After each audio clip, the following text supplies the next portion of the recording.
Well, back again. Just wanted to add on my last video. When I was welding in the inner, I finally got it all welded, just along this top seam.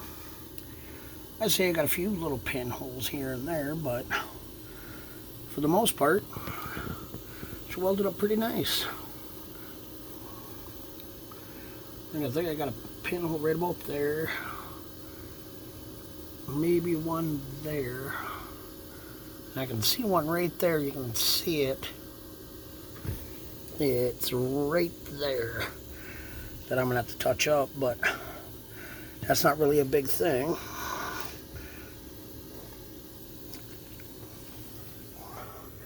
But the one thing I will say, when doing this, it is kind of tricky to get this body panels to form right, because they're not exact, and that's the hard part.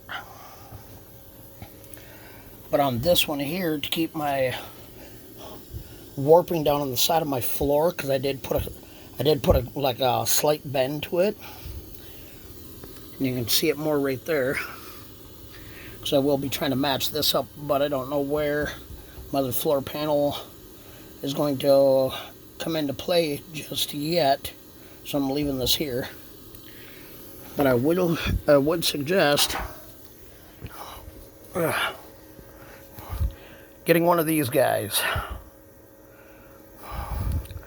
This is actually a flange tool, fairly inexpensive. It also does it's also a punch.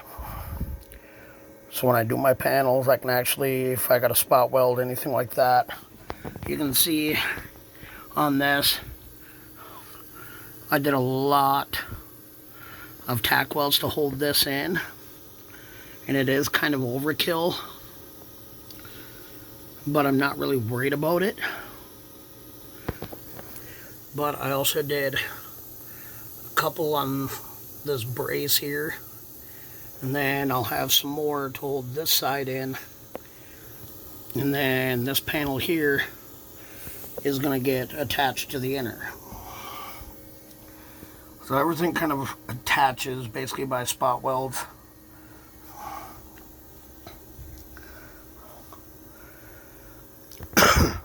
And the weird thing is I thought I'd never need a flange tool, but surprisingly I use this thing quite a bit.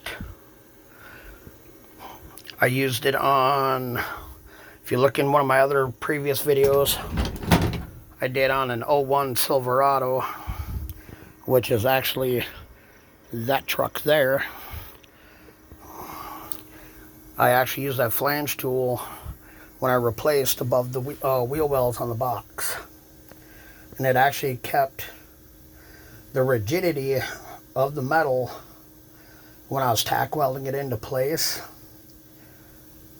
because I did use self tappers to hold the panel in, but it gave me something to put that, it gave me something for the screws to bite into.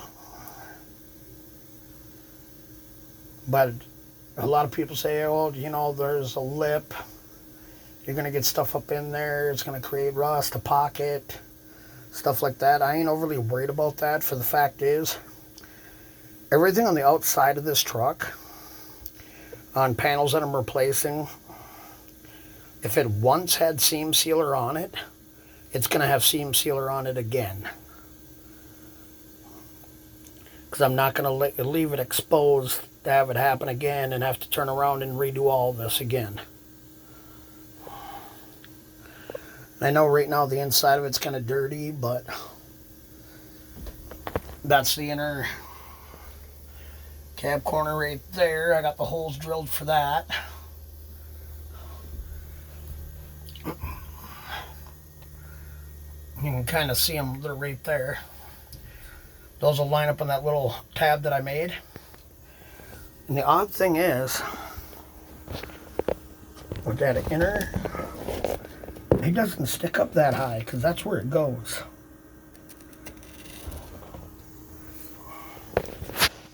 Because here's the old piece that I cut out.